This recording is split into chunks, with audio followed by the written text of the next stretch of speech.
पूरे ग्लोब ते जिथे किते पंजाबी वसदे ने उन्हां दी अख चों उस दिन अथरू सी जिस दिन शौकत अली भाजी शाम नूं सानूं अलविदा कह गए। और मैनू घर बैठिया लुधियाने पता सी कि इकबाल माल दी अख च अथरू किस किस्म दा है, सुरिंदर शिंदा दी अख च अथरू किस किस्म दा है, शौकत अली भाजी दे बेटियां अमीर शौकत अली, इमरान शौकत अली, मोहसिन शौकत अली, ये हौके का रंग किहो जिहा है। मैनूं साफ दिस रहा सी कि पंमी बाई की सोच रहा है, भगवंत मान की सोच रहा है, हरभजन किवें हटकोरे भर रहा है। कारण की है कि मैं सारिਆਂ दे नाल इस दर्द नूं महसूस कर रहा सां।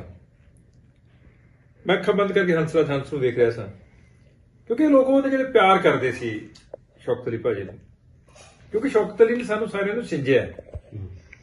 जे मैं आखां कि पंजाबी लोक संगीत दे विचों जेकर नवाब घुमियार खत्म कर दईए, खारिज कर दईए, आशिक जट खारिज कर दईए, आलम लवाब साहब खारिज कर दईए, तो हथों निखड़ के अटारी समझौता एक्सप्रेस ते सवार होने लग्या तो मैं पढ़ लिया, उत्ते लिखा सी समझौता एक्सप्रेस।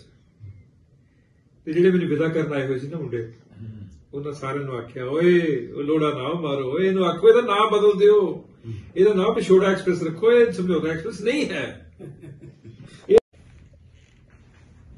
ਪੂਰੇ ਗਲੋਬ ਤੇ ਜਿੱਥੇ ਕਿਤੇ ਪੰਜਾਬੀ ਵਸਦੇ ਨੇ ਉਹਨਾਂ ਦੀ ਅੱਖ ਤੋਂ ਉਸ ਦਿਨ ਅਥਰੂ ਸੀ ਜਿਸ ਦਿਨ ਸ਼ੌਕਤ ਅਲੀ ਭਾਜੀ ਸ਼ਾਮ ਨੂੰ ਸਾਨੂੰ अलविदा ਕਹਿ ਗਏ।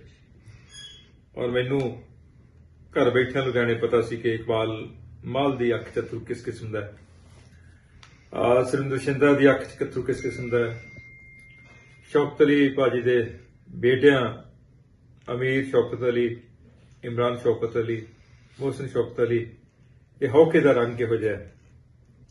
मैनूं साफ दिस रहा सी कि पंमी बाई की सोच रहा है, भगवंत मान की सोच रहा है, हरभजन किवें हटकोरे भर रहा है। कारण की है कि मैं सारिਆਂ दे नाल इस दर्द नूं महसूस कर रहा सां। मैं अखां बंद करके हंसराज हंस नूं वेख रहा सां, क्योंकि लोग ਉਹਦੇ ਜਿਹੜੇ प्यार करते सी शौकत अली भाजी नूं, क्योंकि शौकत अली ने सानूं सारिਆਂ ਨੂੰ सिंजिਆ। जे मैं आखां कि पंजाबी लोक संगीत दे विचों जेकर नवाब घुमियार खत्म कर दईए, खारिज कर दईए, आशिक जट खारिज कर दईए, आलम लवाब साहब खारिज कर। शौकत अली साहब का जाना बहुत दुखदाई वर्क है जिंदगी के वड्डे सफ़र का, और उन्हां दा खास करके जिस अंदाज नाल उन्होंने पंजाबी लोक संगीत नूं सिंजिਆ, इस धरती की मर्यादा नूं निभाया। सैफुल मलूक गाउंदे सी या कोई इकल्ला गीत गाउंदे सी, उस नाल साडियां रूहां तरो ताज़ा हुंदियां सी। और मैनूं बचपन च याद आ रहे ने गीत उन्हां दे जिहड़े असीं रेडियो लाहौर तो सुणिया करदे सां कि कानूं दूर दूर रहिंदे हो हजूर मेरे कोलों, सानूं दस दिओ होया कि कसूर मेरे कोलों, या छल्ला सुणदे सां उन्हां दी आवाज़ विच जिहड़ा उन्हां दे वड्डे वीर ने भी गाया होया सी, इनायत अली होरां ने भी।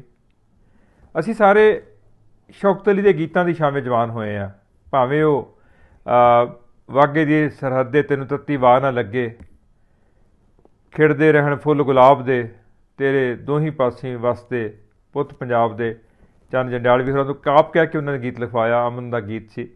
और मैनूं लगदा है कि शौकत अली भाजी ने जिन्ना दक्षिणी एशिया के दोहां पंजाबां नूं मुहब्बत कीती है, अपनियां दोस्तियां पालियां, खास करके सुरिंदर शिंदा नाल, हरभजन मान नाल, भगवंत मान नाल, होर दोस्तां नाल, वो अपने आप च मिसाली है। मेरे वर्गे भी नाचीज़ उन्हां दे प्यार पात्र सन, और इकबाल माहल होरां दे तां ओह भरावां वर्गे सन। मैनूं लगदा है कि शौकत अली साहब दा जाना जिथे सानूं सारिਆਂ ਨੂੰ उदासी दे डूंघे खूह सुट गया, उत्थे नाल दी नाल कुछ ऐसियां तर्जां सानूं दे गए, कदी तां हस बोल वे। असीं उन्हां दे देणदार हां। और